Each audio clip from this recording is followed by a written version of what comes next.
ಮೈಸೂರು ಜಿಲ್ಲೆಯ ಸರಗೂರು ತಾಲೂಕಿನ ಕುರ್ನೆಗಾಲ ಗ್ರಾಮದಲ್ಲಿ ದಿನಾಂಕ 17/4/2026 ಒಂದು ರಸ್ತೆಯ ಮೇಲೆ ಒಂದು ಬಾಡಿ ಬಿದ್ದಿದೆ ಅಂತೇಳಿ ಒಂದು ಮಾಹಿತಿ ಬರ್ತದೆ. ಆ ಮಾಹಿತಿಯನ್ನು ಆಧರಿಸಿ ಸರಗೂರು ಪೊಲೀಸ್ ಠಾಣೆಯ PSI ಮತ್ತು CPI ಸರಗೂರು ಸರ್ಕಲ್ ಇವರಿಬ್ಬರು ಆ ಒಂದು ಸ್ಥಳಕ್ಕೆ ಹೋಗಿ ಭೇಟಿ ನೀಡಲಾಗಿ ಅಲ್ಲಿ ಒಬ್ಬ ಯುವಕ 30-35 ವರ್ಷದ ಯುವಕ ರಸ್ತೆ ಮೇಲೆ ಒಂದು ಮಲಗಿದ ಸ್ಥಿತಿಯಲ್ಲಿ ಆತನ ಒಂದು ಬಾಡಿ ಪತ್ತೆಯಾಗಿರ್ತದೆ. ಅಲ್ಲಿ ಅಕ್ಕಪಕ್ಕದವರನ್ನು ವಿಚಾರಿಸಲಾಗಿ ಈತ ಜವರಪ್ಪ ಅಂಥೇಳಿ ಇಲ್ಲೇ ಕೂಲಿ ಕೆಲಸ ಮಾಡಿಕೊಂಡು ಜೀವನ ಮಾಡ್ತಾ ಇರ್ತಾನೆ, ಅವನ ಹೆಂಡತಿ ಮಕ್ಕಳಿದ್ದಾರೆ ಅಂಥೇಳಿ ಒಂದು ಮಾಹಿತಿ ಸಿಗ್ತದೆ.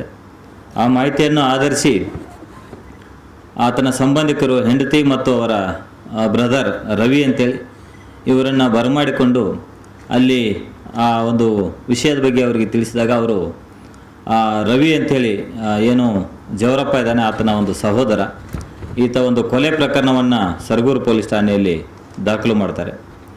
ಸೊ ಇದು ಒಂದು ಕೊಲೆ ಪ್ರಕರಣ ದಾಖಲು ಮಾಡಿದ ಮೇಲೆ ಸ್ಥಳಕ್ಕೆ ಎಲ್ಲ ಅಧಿಕಾರಿಗಳು ಭೇಟಿ ನೀಡ್ತಾರೆ. ನಾನು ಸಹಿತ ಸ್ಥಳಕ್ಕೆ ಭೇಟಿ ನೀಡಲಿ ಅದನ್ನು ಪರಿಶೀಲನೆ ಮಾಡಲಾಗಿ ಆತನ ದೇಹದ ಮೇಲೆ ಕುತ್ತಿಗೆ ಮೇಲೆ ಗುರುತುಗಳು ಮತ್ತು ಹಣೆ ಮತ್ತು ತುಟಿ ಮೇಲೆ ಹೊಡೆದಂಥ ಒಂದು ಗುರುತುಗಳು ಕಂಡು ಬರ್ತವೆ.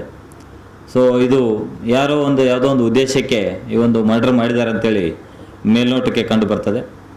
ಸೊ ಈ ಒಂದು ಪ್ರಕರಣವನ್ನು ದಾಖಲು ಮಾಡಿಕೊಂಡ ಮೇಲೆ ಈ ಪ್ರಕರಣ ಪತ್ತೆ ಹಚ್ಚುವ ನಿಟ್ಟಿನಲ್ಲಿ CPI ಮತ್ತು PSI ನೇತೃತ್ವದಲ್ಲಿ 2 ತಂಡಗಳನ್ನು ಮಾಡಿ ಪತ್ತೆ ಮಾಡ್ತಾ ಇರುವಾಗ ಒಂದು ವಿಷಯ ಗಮನಕ್ಕೆ ಬರ್ತದೆ.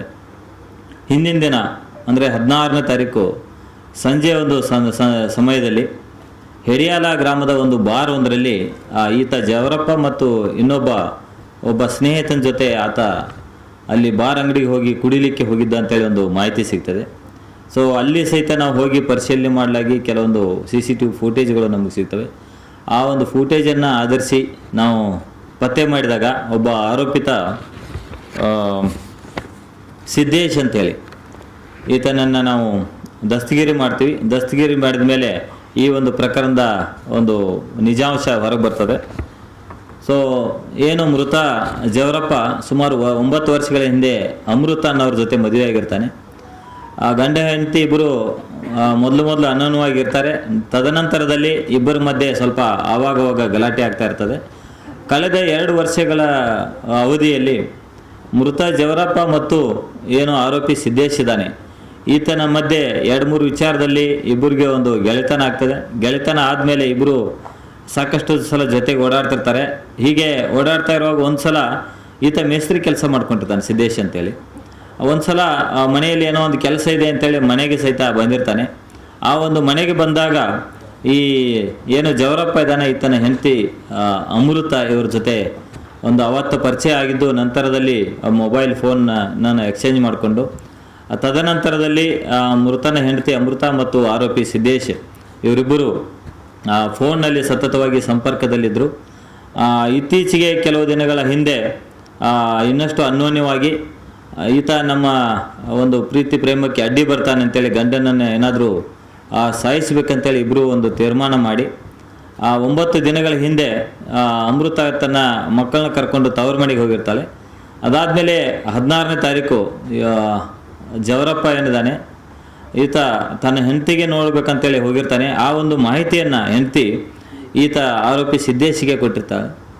ಸೊ ಏನೋ ಹೆಂಡತಿ ಮನೆಯಿಂದ ಮತ್ತೆ ಹೋದ್ಮೇಲೆ ಆತನಿಗೆ ಸಂಪೂರ್ಣವಾದ ಒಂದು ಮಾಹಿತಿಯನ್ನು ಕೊಟ್ಟ ಮೇಲೆ ಆರೋಪಿ ಸಿದ್ದೇಶ ಈತನನ್ನು ಬಾರಿಗೆ ಕರ್ಕೊಂಡು ಹೋಗಿ ಅಲ್ಲಿ ಇಬ್ಬರು ಚೆನ್ನಾಗಿ ಕುಡಿದು ಅಲ್ಲಿಂದ ಕಾರಿನಲ್ಲಿ ಆತನನ್ನು ಕುರ್ನೆಗಾಲಕ್ಕೆ ಕರ್ಕೊಂಡು ಹೋಗುವ ಒಂದು ನೆಪದಲ್ಲಿ ದಾರಿ ಮಧ್ಯದಲ್ಲಿ ಬಂದು ಆತನಿಗೆ ಕತ್ತು ಹಿಸುಕಿ ನಂತರ ಆತನಿಗೆ ಮುಖಕ್ಕೆ ಕೈಯಿಂದ ಗುದ್ದಿ ಆತನನ್ನು ಅಲ್ಲೇ ಕೊಲೆ ಮಾಡ್ತಾನೆ. ಕೊಲೆ ಮಾಡಿ ಯಾರಿಗೂ ಗೊತ್ತಾಗದ ರೀತಿಯಲ್ಲಿ ಅದೇ ಕಾರ್ನಲ್ಲಿ ತೆಗೆದುಕೊಂಡು ಬಂದು ಆ ಒಂದು ಬಾಡಿಯನ್ನು ರಸ್ತೆ ಪಕ್ಕದಲ್ಲಿ ಮಲಗಿಸಿ ಇದು ಅಪಘಾತ ಥರ ಇರ್ಬೋದು ಅಥವಾ ಆತನಿಗೆ ಕುಡಿದು ಏನಾದ್ರು ಬಿದ್ದು ಸತ್ತಿದ್ದಾನಂತೇಳಿ ಆ ಥರ ಒಂದು ಬಿಂಬಿಸುವಂತೆ ಮಾಡಿ ಅಲ್ಲಿಂದ ಆತ ಪರಾರಿಯಾಗಿ ಹೋಗಿರ್ತಾನೆ.